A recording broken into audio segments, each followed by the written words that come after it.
Hello friends, welcome back to my channel Gyan Sankalp. तो friends, मैं अभी आपको यूजीसी नेट 2014 जून का पेपर जो थर्ड था उसका सॉल्यूशन करा रही थी। पिछले क्लास में 25 क्वेश्चन मैंने करा दिए थे। इस पेपर में पहले 75 क्वेश्चन पेपर 3 में आते थे। पहले 3 पेपर का होता था, पेपर 1, पेपर 2 एंड पेपर 3। तो पेपर 1 कॉमन पेपर होता है, जो अभी भी कॉमन पेपर है, सबके लिए एक है। और पेपर सेकेंड और थर्ड जो होता था आपके सब्जेक्ट से होता था।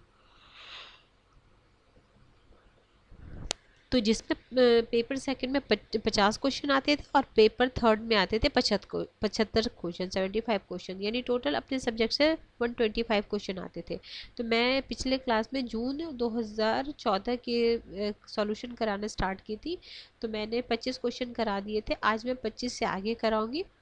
अगर फ्रेंड्स आप पहली बार चैनल पे विजिट कर रहे हो तो प्लीज़ चैनल को सब्सक्राइब कर लेना और मेरे वीडियो को लाइक कर देना। और इस मेरे चैनल पे आपको पॉलिटिकल साइंस की बहुत सारी क्लासेस मिल जाएंगी, जो मैं यूजीसी नेट के सिलेबस के अकॉर्डिंगली करा रखा है। अगर आप एक बार आप प्लेलिस्ट को चेक करना, आपके लिए काफ़ी हेल्पफुल क्लासेस मिलने वाली है। तो आज का क्लास स्टार्ट करते हैं। Question number 26। देखो, आज मैं 25, इसको 3 पार्ट में मैं कराऊंगी। 25 क्वेश्चन मैंने पिछले क्लास में कराया, आज भी 25 कराऊंगी और नेक्स्ट क्लास में मैं 25 करा दूंगी। देखो, निम्नलिखित में से किसने संघवाद पुराना लुप्त प्राय यह अपने प्रभाव में अनिवार्य तौर पर नकारात्मक है, यह सकारात्मक कार्रवाई के लिए उपयुक्त नहीं है, कार्य के प्रतिलिपिकरण के कारण वित्तीय रूप में से महंगा है।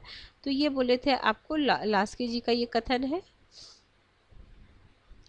लास्की ये बोलते हैं। नेक्स्ट क्वेश्चन, अब ये लास्की ने अपने लेख द ऑब्सोलेरेंस ऑफ फेडरलिज्म में कहते हैं कि मुझे लगता है कि संघवाद का युग खत्म हो गया है। लास्की संयुक्त राज्य अमेरिका में संघवाद के खात्मे की बात कर रहे थे। लास्की की महत्वपूर्ण पुस्तक क्रमशः the state in the new social order 1922, a grammar of politics 1925, nationalism and future of civilization 1932, democracy in crisis 1933, liberty in the modern state 1930, decline of liberalism.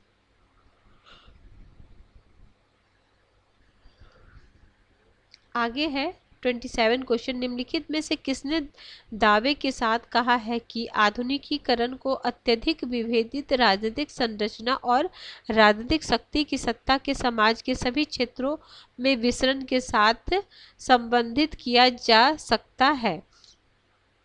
तो ये बोले थे एस.एन. आइजनस्टाड। एस.एन. आइजनस्टाड, ठीक है। नेक्स्ट क्वेश्चन है, संवैधानिक सरकार के बारे में निम्नलिखित कथनों पर ध्यान दीजिए। संवैधानिक सरकार यह है, क्या क्या है? सीमित सरकार का रूप है। वह जहाँ सत्ता संविधान से ली गई है। वह है जहाँ संविधान कानून शक्ति के प्रयोग को सीमित करते हैं। जहाँ राज्य के प्रधान को नाम मात्र की शक्तियाँ प्राप्त होती है। तो ऑप्शन फर्स्ट, सेकेंड और थर्ड हो जाएगा, ठीक है। तो option number A is the right answer. अगला है क्वेश्चन, निम्नलिखित में से किस चिंतक ने शेर और लोमड़ी की अवधारणा दी थी? तो शेर और लोमड़ी की अवधारणा जो मैकियावेली ने दी थी, वो आदमी पेरेटो ने ये अवधारणा दी थी। अगला है, आज सरकार का संसदीय रूप विश्व भर में सर्वाधिक स्वीकार्य प्रणाली है। कारण है, संसदीय प्रणाली में मंत्रीगण विधानमंडल से अपनी लोकतांत्रिक वैधता प्राप्त करते हैं और उसी को जवाबदेही देते हैं। तो ये बोलते दोनों सही है, सही एक्सप्लेन कर रहा है।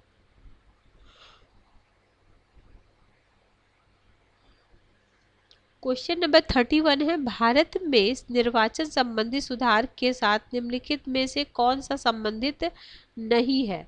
तो संथानम समिति नहीं है, तारकुंडे, दिनेश गोस्वामी और इंद्रजीत, ये तीनों आपके चुनाव से संबंधित समितियां हैं। संथानम समिति भ्रष्टाचार से रिलेटेड था, जो 1964 में आया था।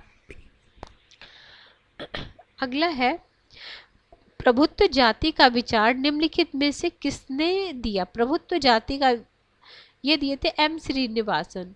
एम श्रीनिवासन ने ही एक वर्ड सांस्कृतिकरण का भी किया था, ये एक बार एग्जाम में आया हुआ था, यूजीसी नेट की ही में ही प्रीवियस ईयर में आया हुआ है, 2019-20 ऐसे किसी में, मुझे एग्जैक्ट तो याद नहीं है बट प्रीवियस ईयर है। प्रभुत्व जाति का विचार एम एस श्रीनिवासन ने दिया। इसके अंतर्गत भारतीय गांवों में प्रभावशाली जातियों की विशेषता बताते हैं अनुसार जाति प्रभुत्व होती है। आगे है, एक मिनट, हमने कितने क्वेश्चन कर लिए, हमने कर लिए हैं 32।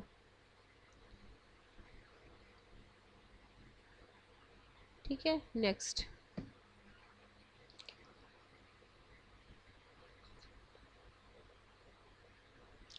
भारत में निम्नलिखित राज्य में से 2013 तक किसने स्थानीय सरकार के लिए ओम्बुड्समैन की स्थापना की? तो ये था केरल, ऑप्शन नंबर बी।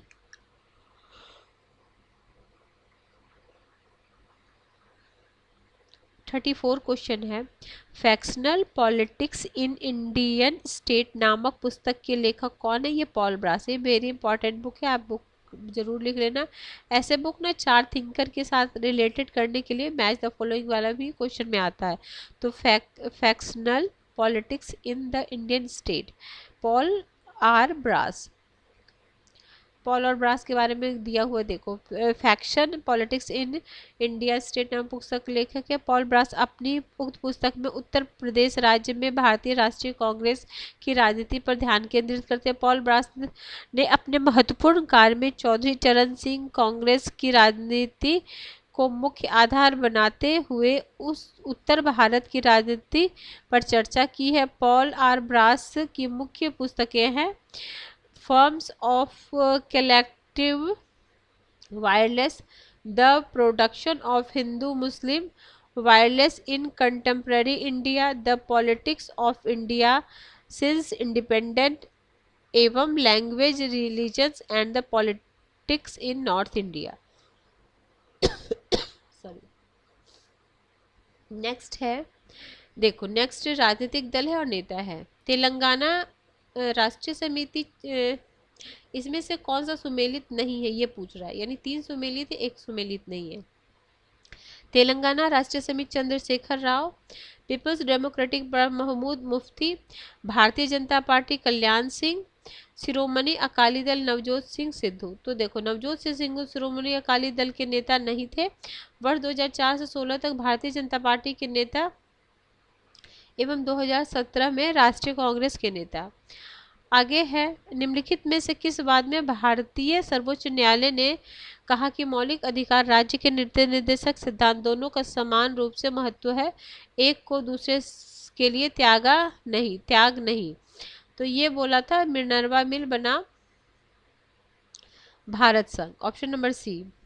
अगला है, निम्नलिखित, ये भी कई बार क्वेश्चन आया हुआ है, सारे जो भी समितियां उसको एकदम याद कर लो, इसको कालक्रमानुसार एक बार मैं बताई थी। इसका ऑप्शन डी है, राजमन्नार, आनंदपुर साहेब, पश्चिम बंगाल सरकार, सरकारी आयोग। तो देखो राजमन्नार आया था 1969 में, आनंदपुर साहिब आया था 73 में, पश्चिम बंगाल सरकार ज्ञापन आया था 1977 में, सरकारी आयोग आया था 1988 में।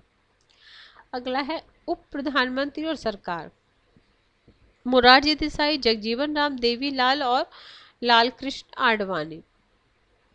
तो इसका सी हो जाएगा। तो हमें लाल कृष्ण आडवाणी का तो पता होगा, ये इनका हो जाएगा, आपका लाल कृष्ण आडवाणी हो जाएंगे। National democratic NDA national democratic alliance, तो हमारा एक से ही आ जाता। देखो मोरारजी देसाई कांग्रेस से थे, जगजीवन राम आपके जनता party, Devilal national United front नहीं सुनो, देवीलाल हो जाएंगे आपका 4th ना, ठीक तो हाँ, ऑप्शन ना यूनाइटेड फ्रंट, और ठीक है। नेक्स्ट क्वेश्चन आगे है, राज्य पुनर्गठन 1953 सदस्य निम्नलिखित में कौन नहीं है? देखो फजल ललित उसके अध्यक्ष थे, कुंजरू भी थे, पनिकर भी थे, पीके मेनन नहीं थे। अगला है गवर्नर और मुख्यमंत्री बर्खास्त, इसमें कौन सुमेलित नहीं है? तो ये ऑप्शन नंबर कुमुद जोशी, एन.टी. रामाराव, ये सुमेलित नहीं, धर्मवीर, अजय मुखर्जी, गोपाल रेड्डी, चरण सिंह, रोमेश भंडारी, कल्याण सिंह। आगे है भारत में दुर्बलता की राजनीति के बारे में निम्नलिखित में से किसने बात की है? तो ये माइनर विनर ने कहते। फ्रेंड्स, अगर आप पॉलिटिकल साइंस के स्टूडेंट हो तो आपके लिए ये चैनल काफ़ी हेल्प करने वाला आपकी प्रिपरेशन में। आप किसी भी स्टेट से हो, अगर आप टीजीटी, पीजीटी या असिस्टेंट प्रोफेसर का वैकेंसी की तैयारी कर रहे हो, तो ये टीचिंग एग्जाम की तैयारी कर रहे हो, तो आपके लिए काफ़ी बेनिफिशियल क्लास रहेगा। साथ में अगर आप एसएसटी के भी स्टूडेंट हो तो मैं हिस्ट्री और पॉलिटिकल साइंस अपने चैनल पर करा रही हूँ। अगर आप लोगों का रिस्पांस अच्छा रहा तो कुछ दिन बाद मैं जीएस भी लेके आऊँगी, जिसमें मैं ज्योग्राफी करा दूंगी आप लोगों को। अगला है 43, संविधान के विभिन्न भाग एक दूसरे पर क्रिया प्रतिक्रिया करेंगी। न्याय को ऐसी स्थिति से उत्पन्न होने वाले प्रश्न निर्णायक होगा, इसके कर्तव्य पूरा करना होगा, जैसे कि शायद किसी अन्य न्यायालय को अभी तक करने के लिए नहीं। यह कथन किसका है? तो यह है न्यायाधीश हरिलाल कानिया का, जो पहले हमारे वो थे सर्वोच्च न्यायालय के न्यायाधीश। अगला है निम्नलिखित प्राधिकारों में से किसे जातीय, प्रजाति या जनजातीय अथवा जाति के समूह जाति के लिए हिस्से को राज्य अथवा राज्य क्षेत्र के संबंध में अनुसूचित जाति घोषित करने का अधिकार है? तो ऑप्शन नंबर डी, भारत के राष्ट्रपति। अतः राज्य परिषद का मुख्य कार्य निम्नलिखित में से कौन सा है? तो यह है राज्य केंद्र राज्य संबंध सुधार के में वाद विवाद करना। अगला है संगठन का प्रथम संयुक्त अधिवेशन सिद्धांत निम्नलिखित में से किसे समझा? संगठन का प्रथम सशक्त सुसंगत सिद्धांत। तो प्रथम सुसंगत सिद्धांत क्या था? वैज्ञानिक प्रबंध। फ्रेंड्स, हाँ, मैंने पब्लिक एडमिनिस्ट्रेशन की भी क्लास ले रखी है और कुछ क्लासेस बाकी मैंने ये वैज्ञानिक प्रबंध करा दिए हैं। अगले क्लास में मैं आपको मानवीय प्रबंध भी पढ़ा दूंगी। इसके अलावा बहुत सारे मैंने इसके 200 मोस्ट एक्सपेक्टेड क्वेश्चन भी कराया है। अगर आपने नहीं देखा तो प्ले लिस्ट में जाना पब्लिक एडमिनिस्ट्रेशन, तो आपने सारी क्लासेस देख लेना। पंचायत राज से संवैधानिक स्थिति की मांग करने वाला प्रथम समिति कौन था? तो ये 1977 जनता पार्टी, अशोक मेहता। अगला है केंद्रीय सेवा अधिकारी अखिल भारतीय सेवा अधिकारी नहीं है। अखिल भारतीय सेवा अधिकारी के विपरीत केंद्रीय सेवा अधिकारी राज्यों में काम करते समय राज्य सरकार के अंतर्गत नहीं। तो यह ऑप्शन नंबर डी, दोनों सही है बट सही व्याख्या नहीं है। यूपीएससी का कार्य निम्नलिखित में से कौन सा नहीं है? तो सिविल सेवक तबादले से संबंधित मामले पर सरकार का परामर्श ये नहीं है। आगे है आज के क्लास का लास्ट क्वेश्चन है, उस देश का नाम बताइए जिसे दुरुस्त भर्ती व्यवस्था सबसे पहले विकसित किया। तो चाइना ने। देखो इस क्वेश्चन को देखिए, सिविल सेवकों को तबादले से संबंधित मामले पर सरकार को परामर्श देना संघ लोक सेवा आयोग का कार्य नहीं है।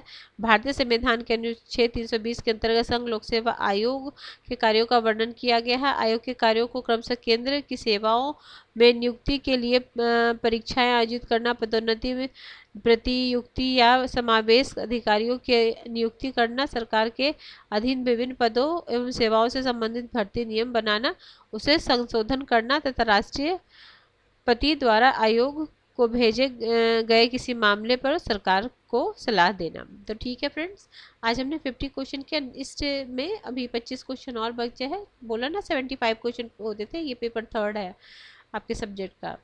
तो ठीक है फ्रेंड्स, अगर किसी वजह से ये चैनल हेल्प कर रहा है आपके प्रिपरेशन में तो प्लीज़ आप मेरे चैनल को सब्सक्राइब करें, मेरे वीडियो को लाइक करें, अपने फ्रेंड में ज़्यादा से ज़्यादा शेयर करें। आप मुझे और अगर वीडियो पसंद आती है तो प्लीज़ लाइक भी करें, ताकि मुझे मोटिवेशन मिले कि मैं जैसे आपको करा रही हूँ आपको हेल्प कर रहा है। तो ठीक है फ्रेंड्स, मिलते हैं नेक्स्ट वीडियो में। Till then bye bye.